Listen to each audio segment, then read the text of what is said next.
My wife Mandy drove just over 8,000 miles a year, mostly on short business trips to clients. Our detached villa in Surrey was not that far from the hellish M25 freeway, which tightens the loop around London. It was a great place to live, but even a short commute can take a long time on the M25. To cope with the traffic on the M25, Mandy preferred to snack and drink soft drinks while listening to bubblegum radio. It helped that she adored her bright orange VW Beetle Cabriolet.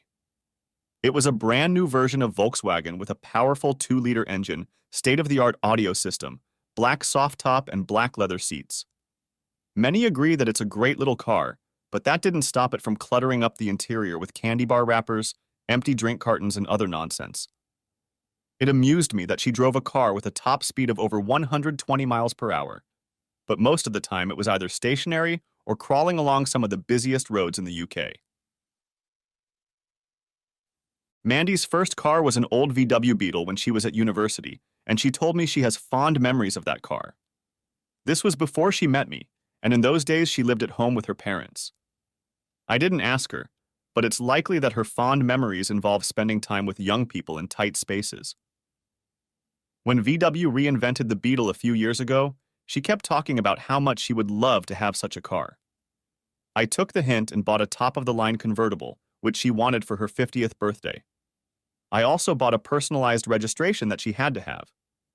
It was an absurd amount of money for a license plate with her initials and the letters Bug. The car became known as the Wee Bug, but despite her affection for the car, Mandy couldn't be bothered to check the Wee Bug's tire pressure and fluid levels, so that was something I did regularly. Some people don't mind driving around in a car full of junk, but I can't stand a dirty car, so I also cleaned up empty cardboard boxes, paper cups, food wrappers, and other trash. It was no big deal, and I never mentioned it. Mandy never thanked me, probably because she didn't even notice, but I didn't mind because I always found enough change among the trash to buy a couple of beers at our local pub at the end of the day. It's not surprising that Mandy was a bit careless with her change, considering we both earned well and lived in affluence. Mandy is a business consultant. She helps a wide variety of companies develop strategies to develop and grow their businesses. I'm a freelance project manager specializing in change management projects. Everyone calls me Terry. My real name is Dave, not Terrence, but even my wife calls me Terry. Why? It's short for Terminator. Change projects almost always result in some poor bastards getting fired, and it's my job to do the dirty work. Mandy and I met at university when we were both studying business administration. We became such good friends that before we were even married, we started our own limited company, Alpha Business Consultants Limited. Although we were young and relatively naive, we received some useful advice and financial support from my father, a respected commercial lawyer. Sadly, my father is no longer with us. He died of illness a couple of years ago. When we set up the company, he agreed to become a director, and it was his active involvement that gave us the seriousness we needed to sit down with potential clients. In return, we gave my father some shares in the company, and he was always ready and willing to use his skills, knowledge, and experience.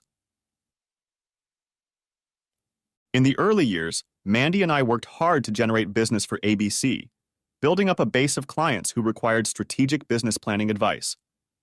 After a while, however, we realized that our skill sets were quite different. Mandy is skilled at helping companies plan for the future, while my forte is operational problem-solving in the here and now. Her specialty is planning what people want to see happen, while mine is solving problems when things go according to plan. Both Mandy and Dad felt that ABC should be clearly identified as a company focused on strategy rather than implementation, so we agreed that I would trade separately as an independent consultant specializing in organizational change project management. Mandy continued to work for ABC as a sole employee. Our twin daughters, Linda and Lucy, left home a couple of years ago and they are now both at university. But when they were small, I set up a room on the first floor of our house as the ABC office and hung a sign on the door saying "Office." Mandy or I could go in there and work undisturbed. Gradually, it became Mandy's office because I work mostly on-site at a client's facility and she works off-site from home. She has about 50 key clients, and she charges for her consulting services as those clients need her advice. Unlike Mandy, I rarely had a full-time business, although I received referrals and worked regularly as an associate for a well-known consulting firm. I usually had only one client at any given time, and I would work with them for weeks or months, managing a major change project such as an office move or organizational restructuring. When I finished a project, I would usually take a break for a few days or even weeks before a new assignment came along. Not knowing what comes next can be frustrating for many, but I got used to it and enjoyed the occasional break, catching up on reading and improving my cooking skills. It also gave me time to do most of the chores around the house that didn't require professionals. I also cleaned the aquarium in Mandy's study on a regular basis. She had read somewhere that a large aquarium with lots of brightly colored tropical fish helped the thought process, so she just had to have it. She liked the aquarium, but she couldn't be bothered to maintain and keep it. She probably thought pH was just two random letters, so I ended up looking after the well-being of the fish. I never complained about being alone when Mandy went away on short business trips, and she didn't complain if I was gone for a week working at a facility in another part of the country. In fact, I think our loving relationship only benefited from these infrequent absences, especially after our two daughters left home and we were left alone. I hoped that by becoming empty nesters, we could revitalize our social lives by going out more often, maybe even taking a romantic weekend getaway to Paris or Rome. As the saying goes, men plan and the gods laugh. That all changed when Mandy came home one day with Wee Doug. Wee Doug is a Shih Tzu, also known as a Chinese lion dog. Every time I see him, I'm reminded of an anecdote about a guy who went to a zoo where there was only one animal, a dog. It was a Shih Tzu. I was a little annoyed that Mandy got a dog without consulting me. Wee Doug was friendly enough, but I knew right away that I would eventually have to take him for walks and look after him when Mandy wasn't around, and possibly when she was. When she got him, he was still a puppy and needed to be house-trained, so guess who got that treat? We didn't just start calling him Wee Doug because he was little. For a while, he peed everywhere and anywhere. Mandy adored Wee Doug. He was literally her lapdog, sitting on her lap every chance he got. She would pet him as he lay next to her on the couch while she watched TV. He sat in the chair next to her when we sat at the dinner table, and in the morning, he could invariably be found lying on our bed. I tried my best to talk Mandy out of giving Wee Doug complete freedom of movement around the house, but my entreaties went unheeded. To keep our love life from going off the rails, I had to lock the bedroom door if I wanted my wife alone in the bedroom. And even then, I had to remember to unlock the door and open it afterward. Otherwise, Wee Doug would start whining at me from behind the door and Mandy inside the bedroom. Now you're probably thinking I'm an irritable bastard and probably suffering from OCD while sifting through garbage in my wife's car, but I'm not. I'm not too bothered by the little things, so when I needed to clean up the wee bug, I'd open the car door, shovel out all the trash, and dump it in a plastic bag on the edge of the doorframe. Any little thing ended up on the floor under the trash, so no sorting was necessary. This Sunday afternoon was no different until a piece of paper fell on the floor next to the plastic bag. I noticed it was a credit card receipt from the Ainsley House Hotel, a huge country house hotel about 20 miles from our house. Like many other large country hotels, it has a restaurant with a solid reputation, but the main income comes from the spa and conference center, where seminars, wedding receptions, business dinners, and other events are held.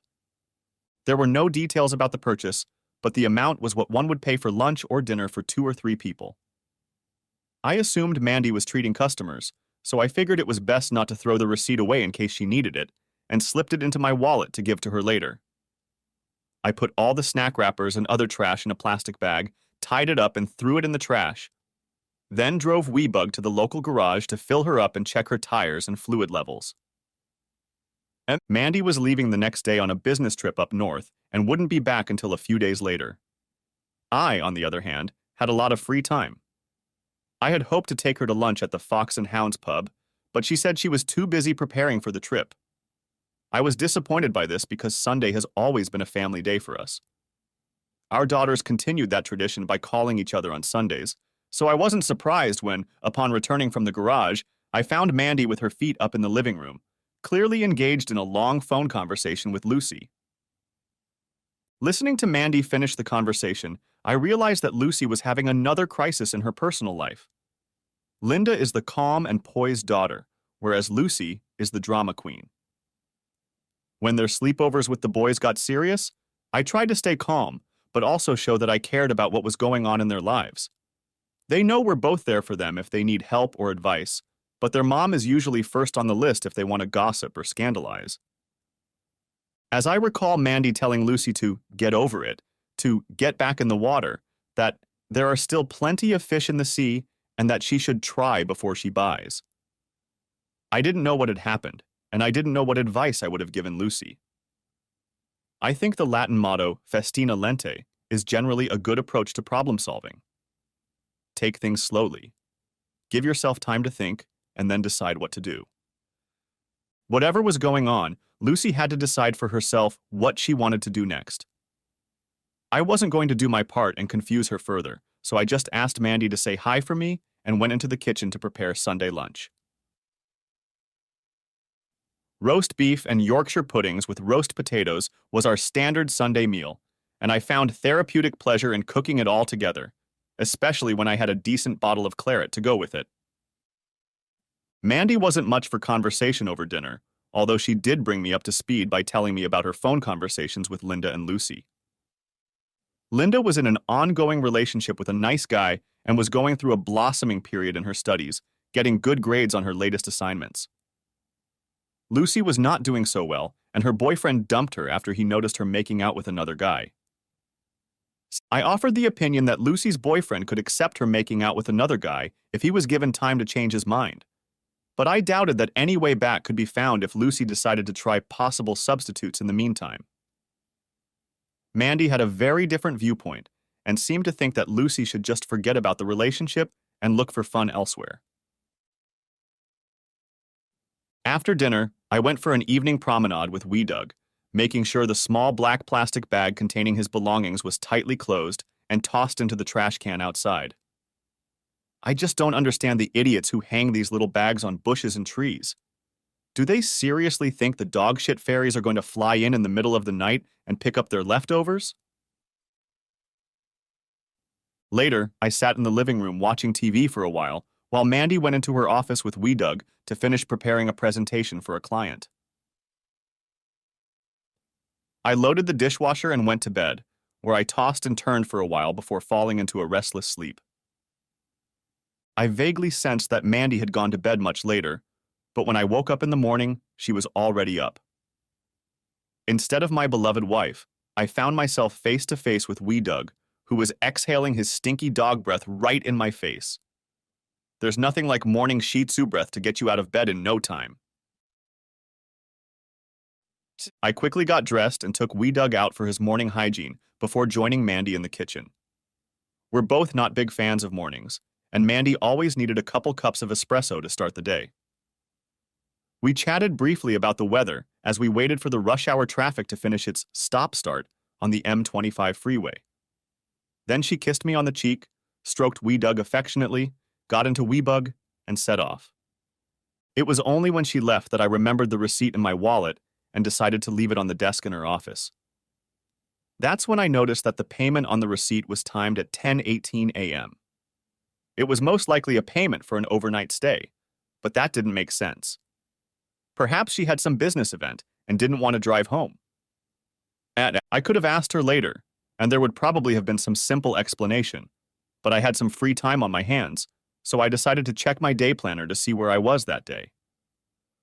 It turned out that I hadn't been home that week, but I had noted in my diary that Mandy was due to go north for 3 nights.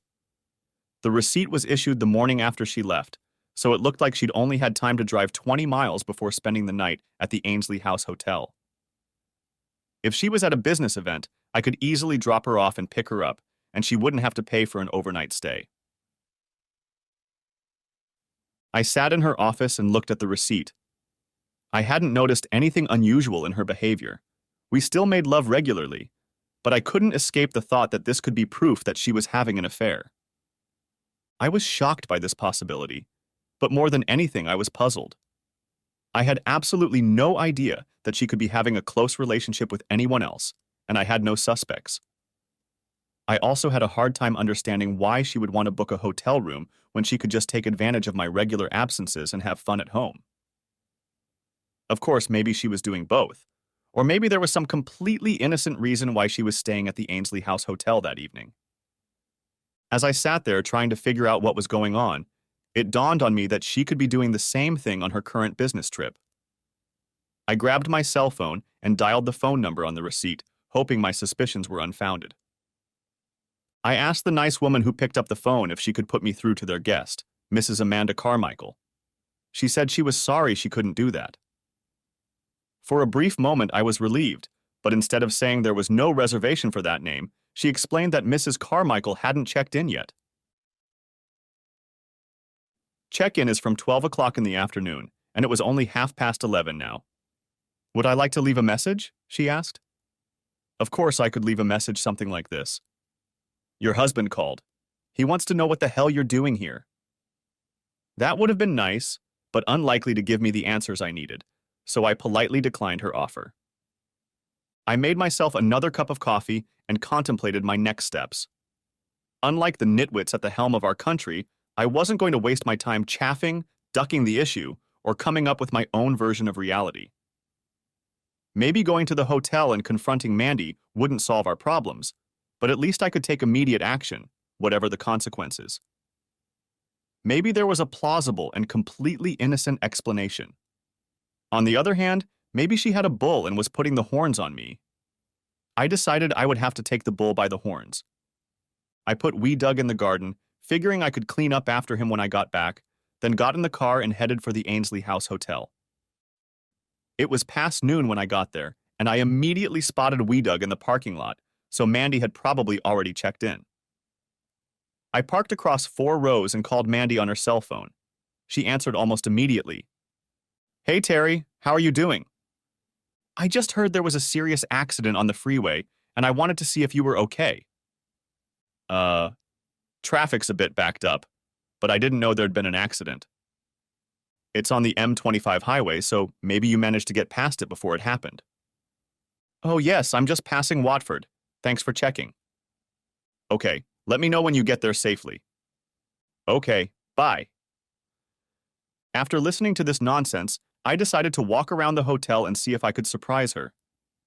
Maybe she's having lunch with her lover, and after lunch they'll go out for an afternoon of fun. If she's not to be seen in the public areas of the hotel, I'll call her room and ask if I can go up to her room for a chat. I entered the hotel and headed for the Brasserie restaurant. It wasn't crowded and Mandy was nowhere to be seen. I decided the lobby bar would be a good vantage point. I'd sit for a while and see if she and whoever she was dating showed up before calling her room. I still doubted there was even the slightest chance that she was there for some other reason, and just hadn't bothered to tell me what she was up to. As I crossed the lobby, I noticed a large bulletin board that listed the various function rooms and the day's activities. Monday seemed to be a quiet day. The only event that caught my eye was a private party in the spa and fitness center starting at 7 p.m. that evening. I wondered what kind of private party might be held at the spa or fitness center. Maybe it's people who want to take advantage of the services without being encumbered by clothes. I asked the front desk about the private party. The receptionist seemed a little flustered by my question, and then politely said she couldn't provide any information about the private party. In other words, it was none of my business. I settled down at the lobby bar and ordered a coffee. The waiter serving me was much more forthright when I asked him what the story was about the nudists at the spa. Yeah, I guess you could call them nudists, but that's not all, he told me. It's probably one of the worst-kept secrets around, but this private party is a regular event. Wow, that sounds fun, I said with false enthusiasm. Any idea how I can find out more? Easy. If you have access to the internet, just type the name of the club in there, she called it out. I sipped my coffee, pulled out my cell phone, and went online via the hotel's Wi-Fi. Finding a club online turned out to be easy. If you wanted to attend any of their events, you had to join the club and accept their terms and conditions, but the annual membership fee was only £20. The club's Mellow Monday Mix and Pick party, which cost £49 for single men, was held at 7 p.m. on the same day in the spa of a local hotel. The website specified how club members should be dressed, including the advice that masks were optional. By this time, I was pretty sure that Mellow Monday Mix and Pick was the reason Mandy checked into the hotel. It looked like she wanted to have some fun this evening, so I decided to try and catch her in the act. I didn't want to see anything, but I needed clear evidence to use in the divorce if this was what she was up to. My plan wouldn't work if she caught me sitting in the hotel lobby, so I finished my coffee and went outside to get in my car. I pulled out my cell phone, called the club, and spoke to another nice woman who processed my payment and explained that I would need to bring ID to be admitted to the event. She told me that my personal information would not be shared with any third parties, including other club members. The name of the club would not appear on any transaction records. The name of the supplier for any purchases will appear as SJB Services. I went home to do some homework to see if Doug was okay. I still wasn't quite sure I had bet on the right horse until I checked our finances online, including ABC's bank accounts. Unfortunately, my horse looked like a winner. Over the past year, SJB Services had received periodic payments, presumably for Mandy's membership and various events she had attended. I printed out the bank statements. Back at the hotel in the evening, I waited until 8 p.m. before heading to the spa. At a large table in the spa's reception area sat a middle-aged lady in a flowery dress. It turned out to be the same woman I had spoken to on the phone. She checked my ID and sold me a mask. I must have looked a little nervous, and she tried to calm me down. Just make your way to the gym. You're a little late, so you may have to wait to join, but I'm sure you'll have a good time. Our members are very sociable, and they will make you feel welcome. If you're in doubt about anything, ask, and you'll be sure to be corrected. I put on my mask and walked through the door, down the aisle, past the locker rooms and into the gym. There were about 70 or 80 people in the gym, and the organizers had tried to create a warm and welcoming atmosphere. The heating was on, and the lights were dimmed.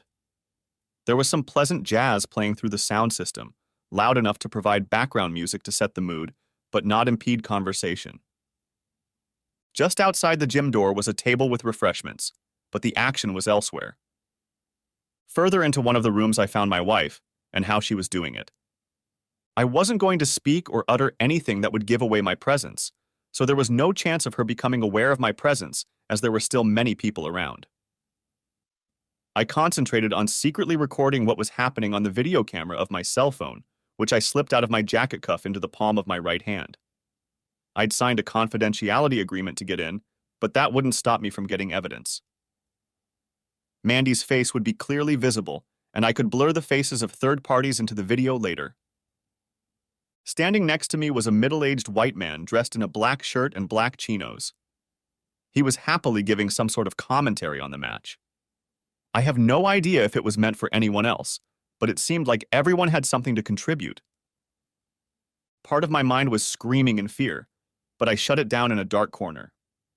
The other part of my mind was clear and focused and working on getting evidence.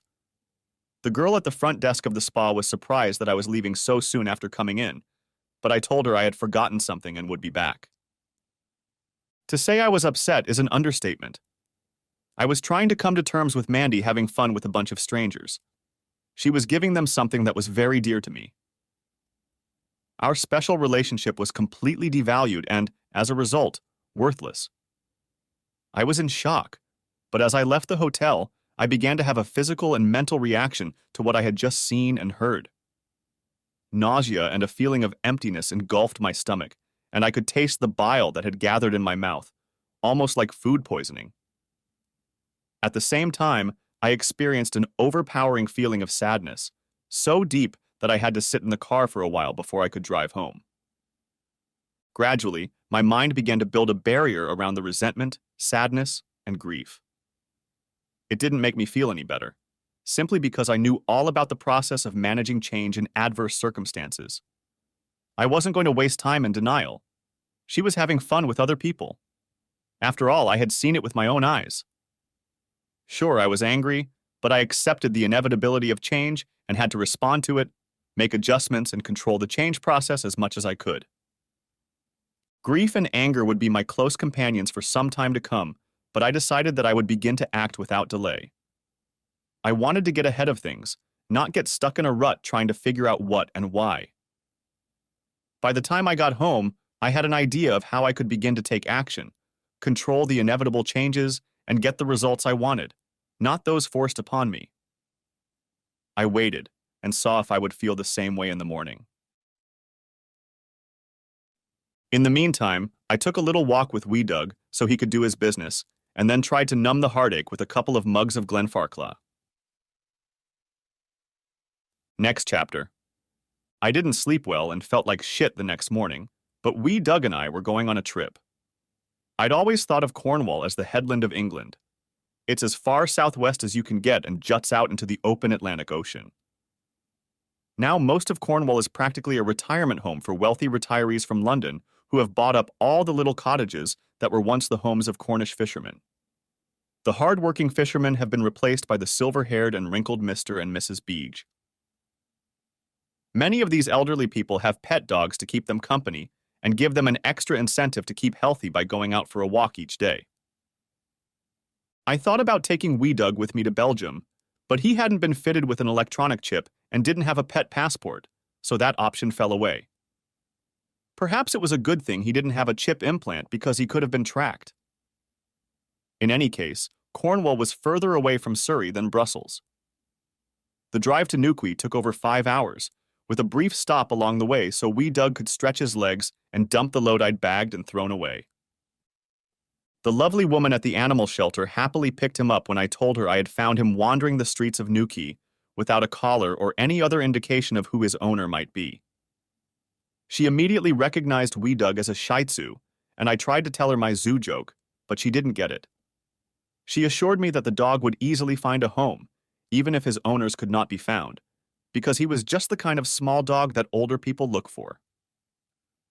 For my part, I was glad Wee Doug didn't whine when I left. He just looked a little puzzled. On the way out of Newquay, I decided to find a country pub for a late lunch. When I asked the man behind the cash register at the gas station where to dine, he told me, "You could do worse than White Horse." I must have stared at him in amazement for a few seconds until I realized what he meant.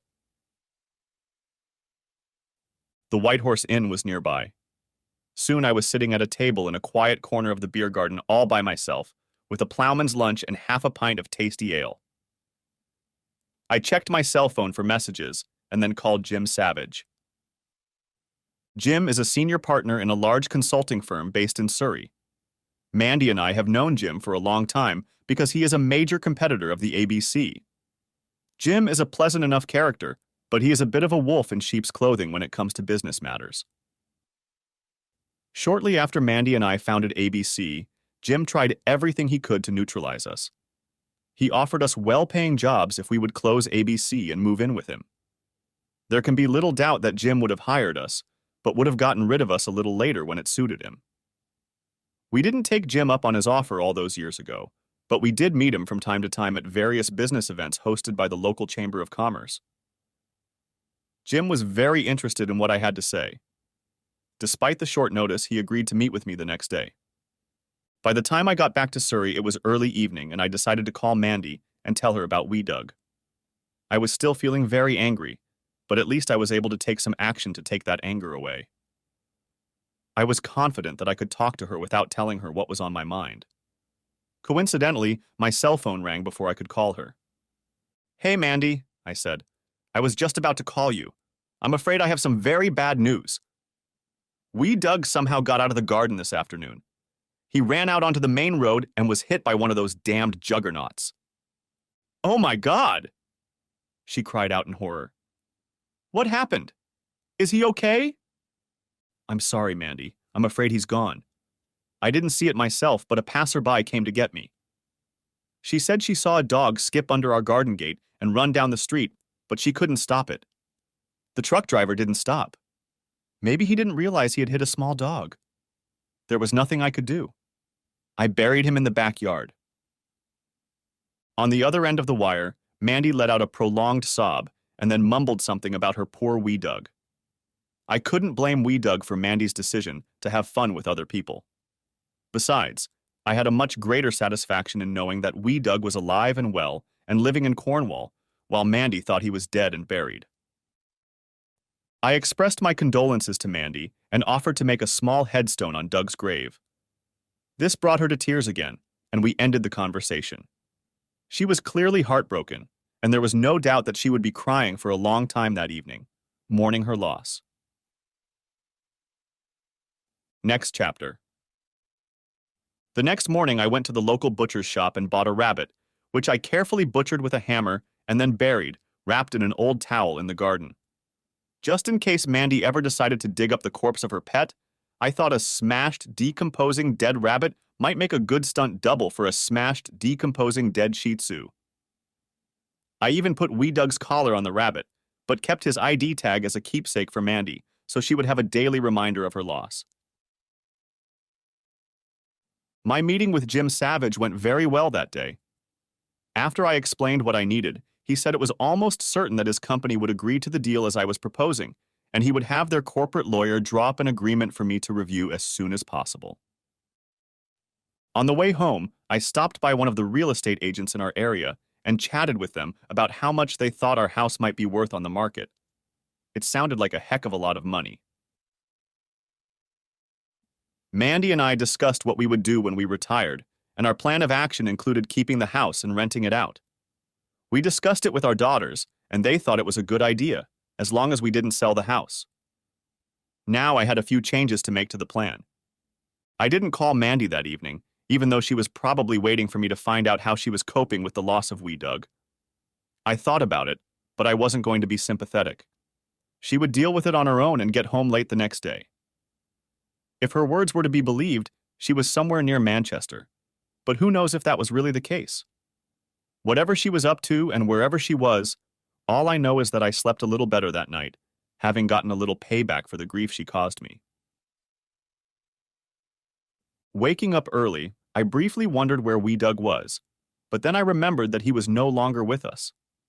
I was relieved to realize that I would no longer have to feed and water him, take him out for walks, and bag his shit. That fleeting thought was immediately replaced by the return of the realization that I had much more serious shit to deal with. In England, divorce lawyers are called family lawyers. They specialize in family law, which as far as I can tell is mostly about divorce and death. There are many of them, and there is not much difference between them. I didn't want someone local, so I called and made an appointment with a family lawyer in Dorking. The name of the town suited my twisted sense of humor, plus it wasn't far away. I was given an appointment for the afternoon.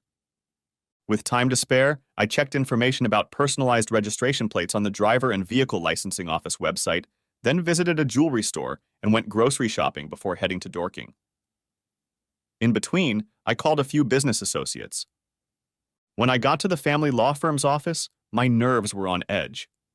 I never expected to be in this situation. The receptionist tried her best to calm me down and brought me a cup of coffee while I waited. The lawyer turned out to be another middle-aged woman who listened attentively to my tale of woe, but warned me to take my time.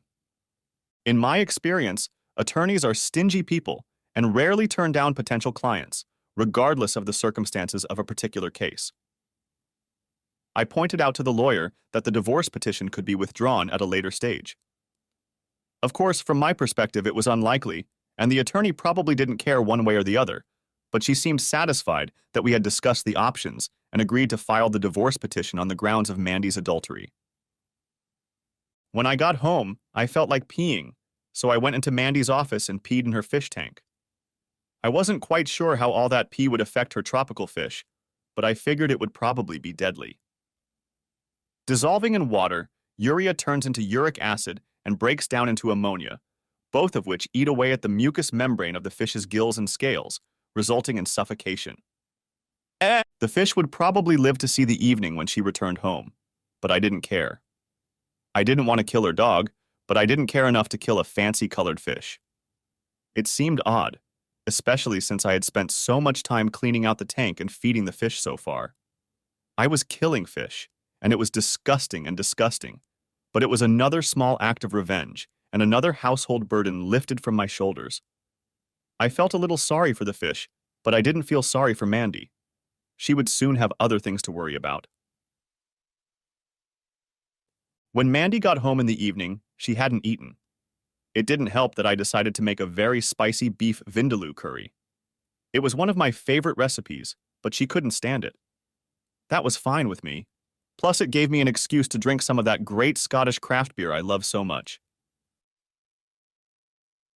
Over dinner, I told her about the new contract I'd managed to negotiate while she was away. I explained that I would be working up north in Yorkshire for a while, and I guess she figured it would just be another project like all the others I had worked on over the years. She was still very sad for wee Doug, and was disappointed when she found out that I was leaving for Yorkshire the next morning and wouldn't be back until late Saturday night. I didn't want to seem completely heartless, so after dinner I put my arm around her and we sat and watched TV. She was quietly crying for wee Doug, and I was quietly breathing beer and curry fumes on her. After we went to bed, I didn't fail to let out a mind-blowing fart at her that could probably be heard 2 streets away and lingered like a decomposing badger in a township that had been ravaged by ferrets many months before. Mandy was disgusted, which was fine with me. I hadn't fed the fish for a while, and they didn't look too good when I checked them on Friday morning before leaving for Yorkshire. The peeing had put them in a bad state, and it looked like they were going to have to go to heaven soon. Mandy was still in bed, so she had no idea that tragedy was about to strike again. My trip to Yorkshire was very fruitful. The deal had already been done over the phone, and the client had all the paperwork ready to sign. I knew several of the directors, and they were absolutely delighted that I had agreed to an initial 6-month assignment with the prospect of going permanent. In addition to my fee, they agreed to pay my moving expenses, temporary accommodation in a local hotel for 2 weeks, and half the cost of renting my property in Yorkshire for the remainder of the term. Everything was ready for me to start work more or less immediately. Now all I had to do was consciously disengage myself from Mandy. My cell phone rang right after I checked into the hotel that evening. I was itching for a pint or two of locally produced Yorkshire ale, and I didn't want to waste time on the phone with Mandy. Of course, I expected to have to pay a price for killing fish. As it turned out, the price was small. Mandy had discovered the lifeless floating fish earlier in the afternoon and tried her best to gently break the news to me. She was completely unaware that she was talking personally to the fish killer. "I'm sorry to have to give you the bad news, especially after you had to get rid of wee Doug," she said. "I have no idea what happened, but there was nothing I could have done to save them." "I think you're right, Mandy," I replied. "It was too late to save them. Leave the aquarium. I'll wash it and sanitize it when I get back tomorrow."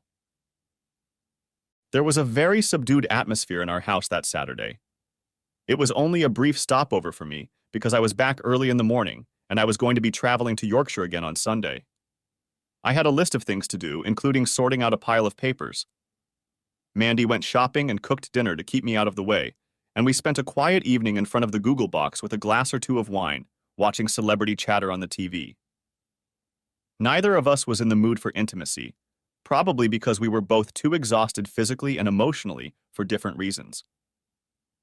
To my surprise, I managed to get a good night's sleep for the first time in days.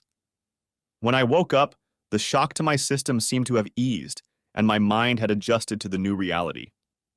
Feelings of alienation, insecurity, and despair were receding, replaced by a grim determination to keep going and make the best out of a bad job. I still felt sadness and emptiness within me, but I knew I was far from melancholy and gained control of my emotions by focusing on the short-term results I could well achieve. After lunch, I packed up the car, kissed my wife goodbye, and drove off to Yorkshire. Mandy must have been shocked to death when she was handed the divorce papers a couple of days later. She had no warning about it, and I suppose she thought she was just signing for some business papers. Of course, I knew when it was going to happen and made sure my cell phone was turned off that day. I'd like to think that I wasn't being petty or cruel because I was so busy at work, but I have to admit that I liked the idea of being unconnected for those few hours. When I got back to my room after work, I turned my phone back on, read the messages, and listened to the voicemail. The gist of it was that she was frustrated, puzzled, and angry. I called her back without delay. "What the hell is going on, Terry?" she asked, getting straight to the point. "That's exactly the question I've been asking myself, Mandy," I replied. "But that was a week or so ago." "And I don't understand what you're up to, but I'd like you to stop," she said. "This is getting beyond a joke." "It's really like you're reading my script, Mandy." "What do you mean?" she asked. "Well, Mandy, at some point I wondered what you were up to," I told her. "Unfortunately, it's too late to stop it now, and it definitely wasn't just a joke." "What are you talking about, Terry?" "The Ainsley House Hotel and the Bottoms Up Club." There was a pause, followed by a long sigh. "I'm sorry, Terry," she said. "I really don't know what to say. I thought you'd never find out, and what you don't know can't hurt you." "Mandy, I have found out. I know about it, and it hurts." "Terry, we need to talk about it, but it's not something we can do over the phone." "Are you coming home on Friday?" she asked. "I'm not sure talking will help," I told her. "I'll be there on Saturday, Mandy, but I need to be back in Yorkshire by Sunday evening." Mandy looked very worried when I returned on Saturday afternoon. I didn't bother unpacking because I wasn't sure how things would work out. I had planned to stay overnight in one of the guest bedrooms, but wanted to be able to go elsewhere if things got difficult. Faced with the destruction of a home, a dwelling, family, or friends, the English usually put the kettle on and make tea. Soon Mandy had us seated in the living room with a cup of tea, and I waited patiently for her to begin her story. "First of all, I have to lay my cards on the table and say that this whole mess is my fault, Terry."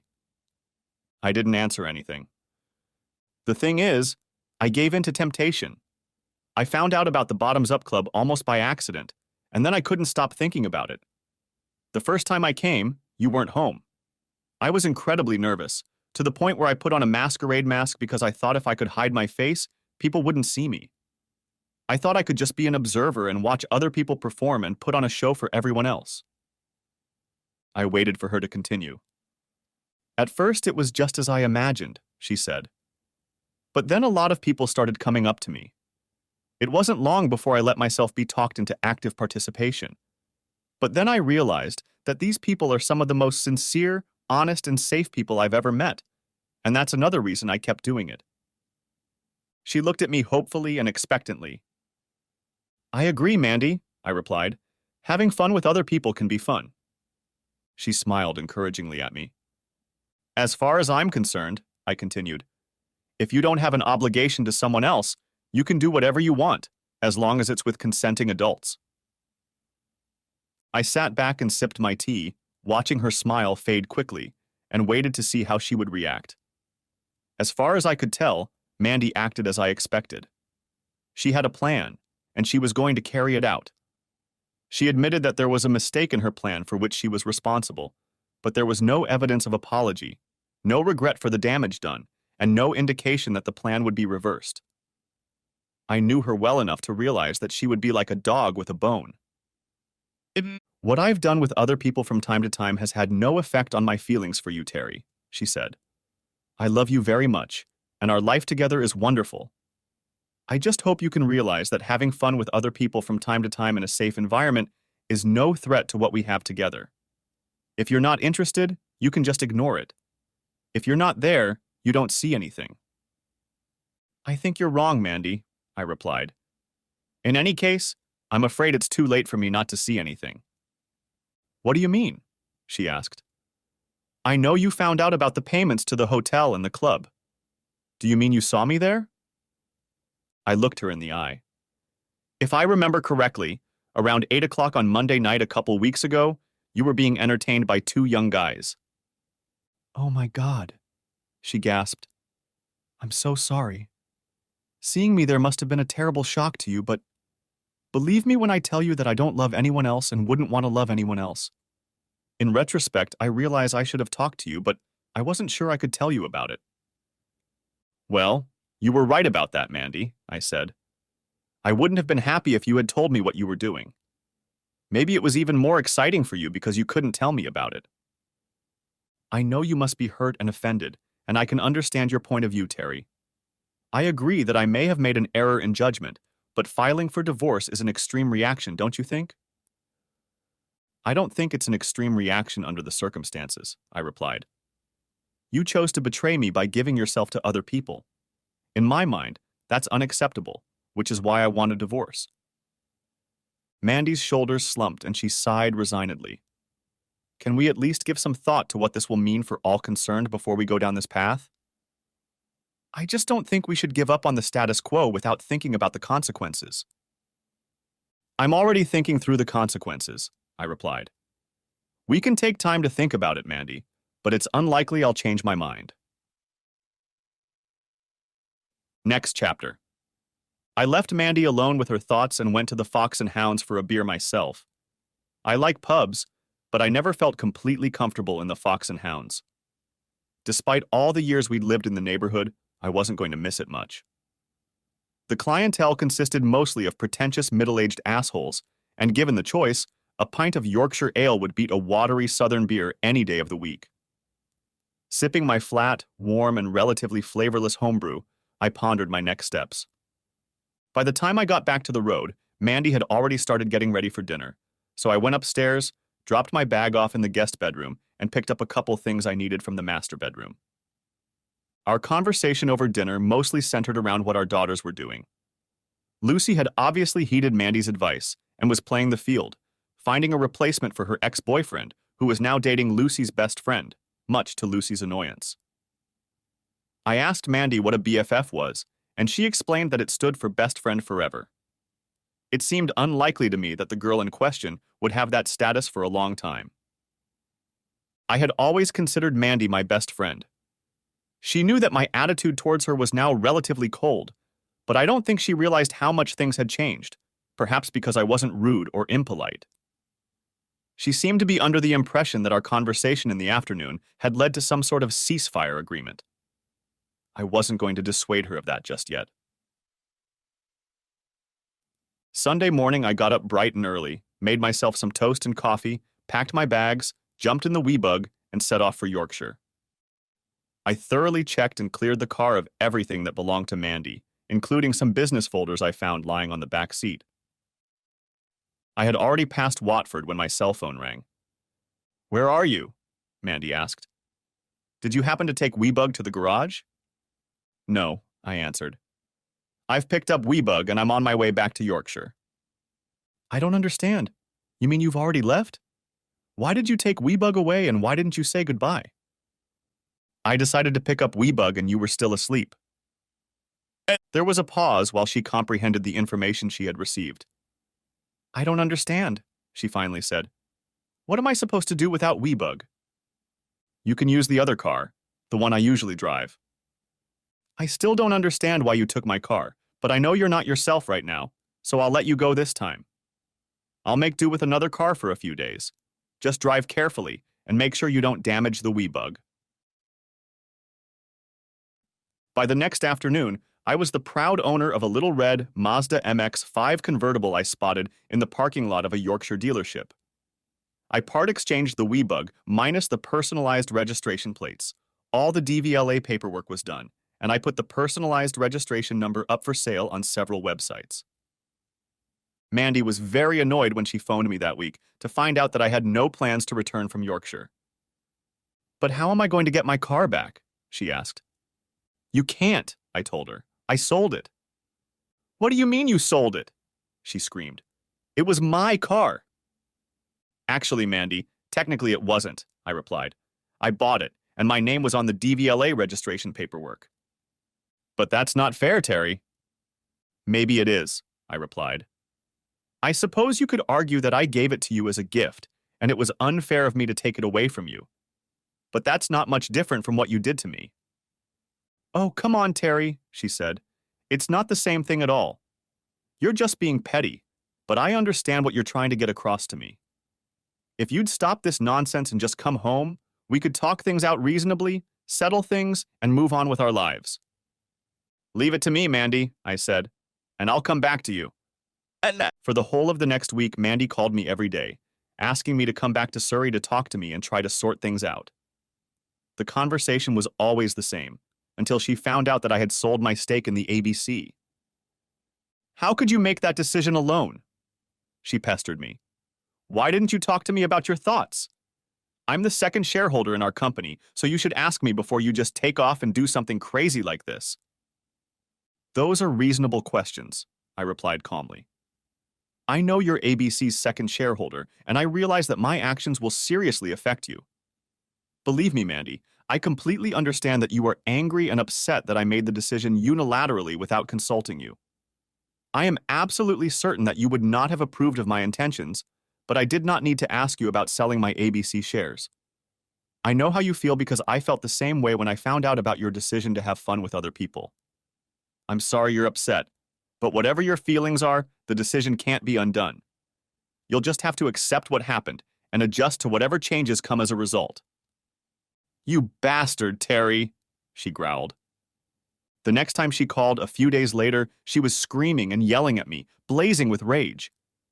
So much so that it was hard to understand exactly what she was saying. When we started the company, we each had the same number of shares. What she didn't realize was that I had inherited my father's shares, and that increased my stake to 51%. It came as a nasty surprise when ABC's new majority owners froze the company's bank accounts and sent her an invitation to an extraordinary general meeting to consider proposals to replace the board and complete the takeover. Mandy was telling me angrily that she now had no access to ABC's cash reserves. Don't you understand, Terry? ABC had over $200,000 in the bank. Because of what you've done, we no longer have control of those funds. I don't know what to do. Now we won't be able to get that money for retirement. I'm sorry you have such bad news, I managed to say when she paused. But at least you still have a job. I mean, you probably still have a job. A sharp sigh sounded. Oh my God. She gasped, realizing what I had said. There was silence for a moment, and then I heard the unmistakable sounds of mournful sobs, after which she walked away. I think Mandy eventually guessed that the deal I'd made with Jim Savage took ABC's finances and other resources into account. What she didn't know was that in exchange for 51% of the stock, I got twice the average annual turnover for the last 5 fiscal years, plus the equivalent of cash reserves. The other part of the deal was that Jim was offering to retain Mandy as a principal consultant for at least 2 more years with a set annual salary and additional performance-based payments. Jim wasn't the kind of person who liked to chat. He knew that keeping her as the face of ABC would be good business. Next chapter. During the divorce proceedings, our house was sold. Buying and selling houses in England is a tricky business. Offers are often contingent on other chain deals, where a bidder relies on someone else buying their property before they can buy yours. Not only that, the best offers can be outbid at the last minute by someone offering more money after the official closing date. That's exactly what happened with our house.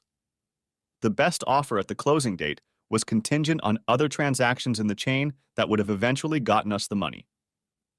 However, the day after the closing date, the real estate agent received a slightly better offer with no chain and no other encumbrances. I was very pleased when we decided to accept the unconditional offer, and I think Mandy was relieved when the deal was finalized. By now, she had fully accepted that we were going our separate ways.